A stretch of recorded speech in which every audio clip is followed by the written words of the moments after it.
శ్రీరాములు వర్ధంతి సందర్భంగా స్థానిక మార్కెట్ సెంటర్లోని అమరజీవి విగ్రహానికి పూలమాల వేసి నివాళులర్పించిన గ్రామీణ అభివృద్ధి కమ్యూనికేషన్ శాఖల కేంద్ర సహాయ మంత్రి డాక్టర్ పెమ్మసాని చంద్రశేఖర్.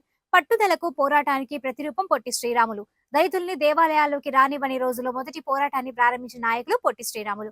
భాషా ప్రయుక్త రాష్ట్రాల కోసం, తెలుగు జాతి కోసం 56 రోజుల పాటు నిరాహార దీక్ష ఆంధ్రప్రదేశ్ తో పాటు గుజరాత్, మహారాష్ట్ర వంటి భాషా ప్రభుత్వ రాష్ట్రాల ఏర్పాటుకు తోడ్పడ్డారు. ఆయన మరణించినా గానీ ఆయన రగిలించిన స్ఫూర్తి అందరిలో నెలకొని ఉంది. సమస్యలకు పరిష్కారం తెచ్చే వరకు ఆయన పోరాట పటిమ ప్రతి ఒక్కరిలో ఉండాలన్నారు. ఈ కార్యక్రమంలో lid cap corporation chairman Pilli Manikyala Rao, APIDC chairman Degala Prabhakar, MLC Lakshmana Rao, TDP నాయకులు ఉగ్గిరాల సీతారామయ్య, జనసేన జిల్లా అధ్యక్షులు గాదే వెంకటేశ్వరరావు, బీజేపీ నాయకులు doctor Sanakkayala Uma Shankar, joint collector Bhargav Teja, GMC commissioner Puli Srinivasulu, కార్పొరేటర్లు ముత్తినేని రాజేష్, సమత తదితరులు పాల్గొన్నారు. పోరాటానికి ప్రతిరూపం శ్రీ పొట్టి శ్రీరాములు గారు. భాషా ప్రయుక్త రాష్ట్రాల గురించి, తెలుగు జాతి గురించి 56 రోజులు నిరాహార దీక్ష చేసి ఒక తెలుగు రాష్ట్రాలే కాకుండా వేరే రాష్ట్రాలు, గుజరాత్ కానీ మహారాష్ట్ర కానీ ఇలా భాషా ప్రయుక్త రాష్ట్రాలుగా చేసినటువంటి మహానుభావులు.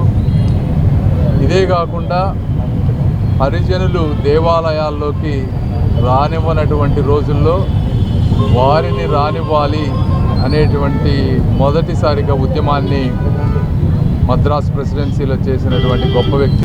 అమరజీవి పొట్టి శ్రీరాములు వర్ధంతి ఈ సందర్భంగా ఆయనకి నివాళులర్పిస్తున్నాం. ఆంధ్రులకి ఒక రాష్ట్రం కావాలి. ఆ రోజు ఆంధ్రులంతా కూడా మద్రాస్ ప్రెసిడెన్సీలో ఉండేవాడు. ఆంధ్రులకు ఒక రాష్ట్రం కావాలని మరి ప్రాణాన్ని ఆయన త్యాగం చేశాడు. 56 రోజులు ఆమర నిరాహార దీక్ష చేశాడు. ఆ తర్వాత కాలంలోనే ఆంధ్రప్రదేశ్ కూడా ఏర్పడింది. మొదట ఆంధ్ర రాష్ట్రం ఏర్పడింది. ఈరోజు విడిపోయిన తర్వాత మన రాష్ట్రం అభివృద్ధి చెందడమే ఆయనకి ఇచ్చే.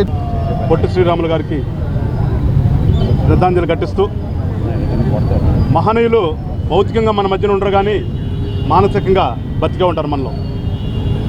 ఆ రోజునటువంటి పరిస్థితుల్లో పెద్దలు చెప్పినట్లుగా భాషా ప్రయుక్త రాష్ట్రాలు అయితేనే అభివృద్ధి చెందడానికి ఎక్కువ అవకాశాలు ఉంటాయనే ఒక ఆలోచనతో ఆ రోజున ఉన్నటువంటి పరిస్థితుల దృష్ట్యాన ఆమర నిరాహార దీక్ష చేసి సాధించిన తర్వాత ఇవాళ లక్ష్మణరావు గారు చెప్పినట్లుగా రీఆర్గనైజేషన్ తరపున ఉన్నటువంటి అన్నింటినీ కూడా ఉపయోగించుకుని ఆంధ్ర రాష్ట్రాన్ని అభివృద్ధి చేసుకుంటేనే అలాంటి మహానుభావుల యొక్క